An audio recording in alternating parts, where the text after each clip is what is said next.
So I just wanted to put the message out there not to take any of this seriously. Sometimes we take ourselves seriously, and that makes life suck. It sucks the fun. It sucks the joy out of life.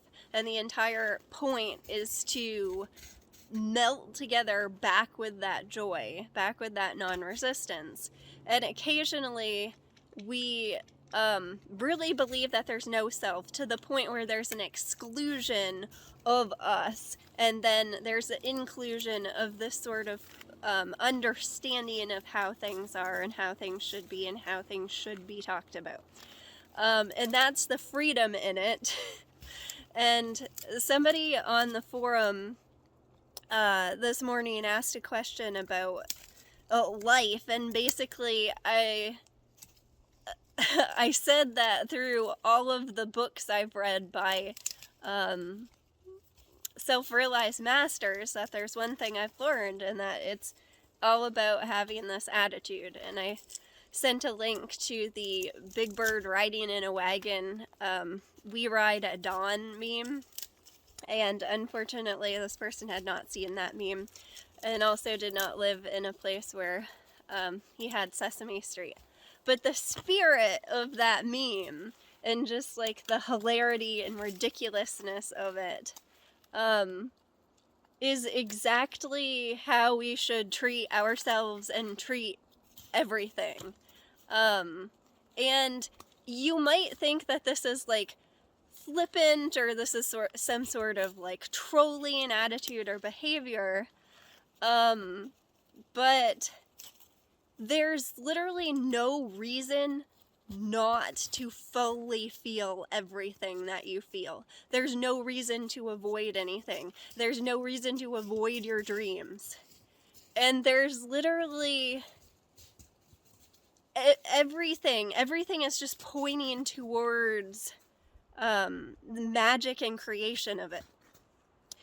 Yesterday, I was feeling really off, especially in the morning, and I was getting my kids ready for school, and I said, I'm just going to give myself 5 minutes to have a pity party and to journal and to express some crappy feeling thoughts.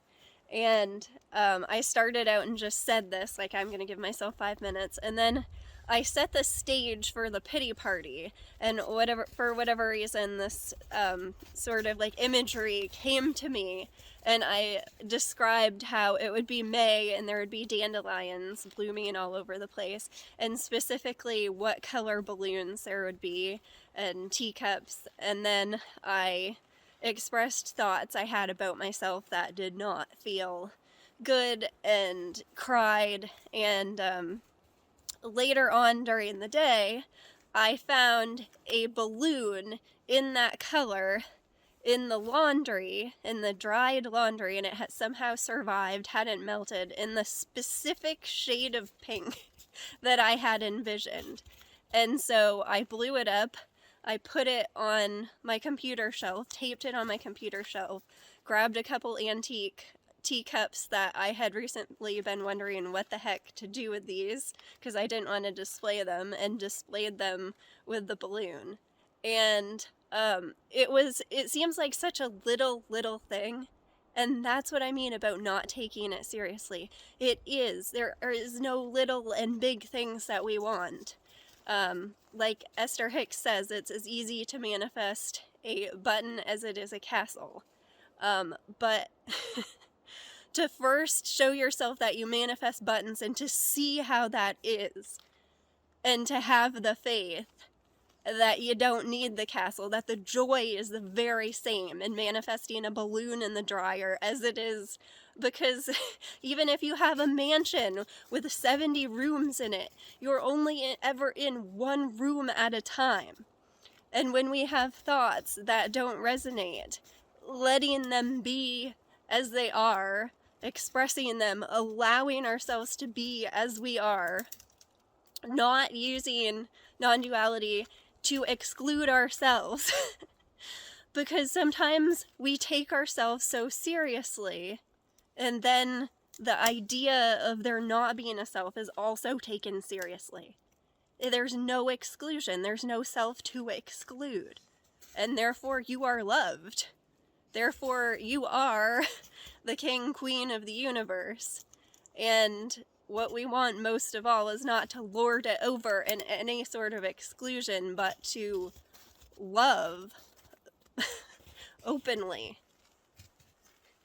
So the story about the balloon I shared, not because it's amazing that I mean, it is amazing. The balloon came from my mom's house and must have been in my daughter's pocket.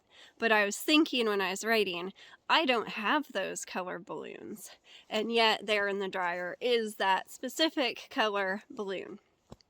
A lot of people think that if they haven't manifested the castle, then like law of attraction doesn't work, therefore the materialist paradigm, and like I'm working hard and striving for things and that's the only way things come to me thing is true, therefore I need to suffer for my survival, and just missing the spirit of like a big bird in the wagon, the spirit of whatever, like whatever comes, like like enjoying all the craziness of it, whatever comes to me. Instead, it's this very narrow way of how things need to be and how I need to make things happen for myself in order to be okay, or in order to feel like my life has value, or like I have value, not seeing that we are prior to the value.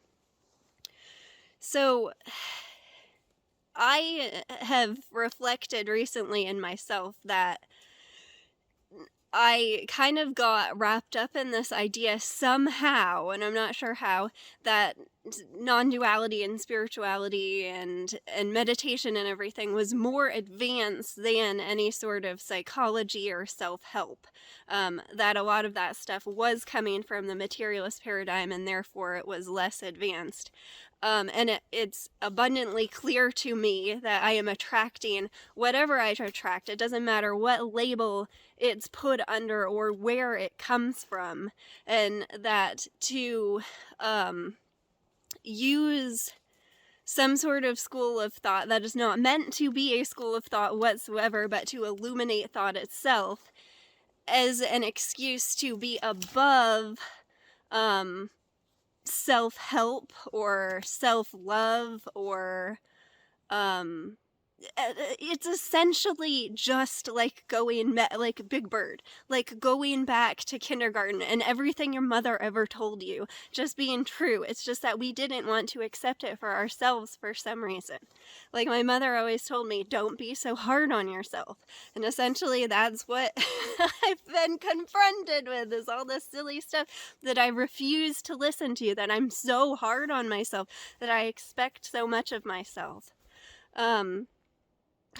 And so many of like the things that we think are just cliche, or the things our mothers told us, or just like cliche advice, it's almost as if you have, like, I had to go through this like spectacular, like somehow dramatic idea of what reality was or what reality was not, of it all like being some sort of apocalypse, of crashing down, of awakening. Not to say that that was not any less of a amazing unveiling that is completely possible and yet not. But to say that there's nothing built up around that whatsoever, there's nothing special, there's nothing advanced whatsoever, there's no possibility of progression here whatsoever. There's no progression from an interest in self-help to spirituality or whatever else. We recently went to Disney World and Magic Kingdom and went on the Carousel of Progress, and the Carousel of Progress actually broke down while we were in the 1950s. I remember because I have my kitchen decorated with the like copper jello molds right now as sort of like this memory, like memorial to my grandmother, who always had them, and I admired them. So we got stuck there, and we had like this scratchy voice come over and say that everyone needs to remain seated. You need to stay where you are, or the carousel will not progress, will not move forward. And the man directly next to me got very, very angry, caused a bit of a scene, walked out the emergency exit as the lady over the intercom goes, "Sir," doesn't know what to say afterwards. And we end up watching it again and again, and everybody starts singing enthusiastically and laughing, and there was a man who called out to the character like warnings about what was going to happen because we'd watched the same skit over and over again. And eventually we all had to leave out the emergency exit. And going into the show, I had been contemplating the idea of progress, and I'm completely out of my element and rural the rural north in like Orlando, Florida. I'm like, is this progress? Is the idea of the vehicle progress? Are these multi-lane highways progress? What is progress? And there is no progression, and unless you remain seated, unless you remain okay where you are, you know what? You won't find the carousel of progress hilarious. It was the highlight of the entire day for me, and the man sitting directly next to me was incredibly annoyed. And that's the difference. Just all I can say is be like Big Bird. That's like, we had it. We had it. Like, the first things you were ever taught were right there. There's no progression. This is not anything special. I love you guys.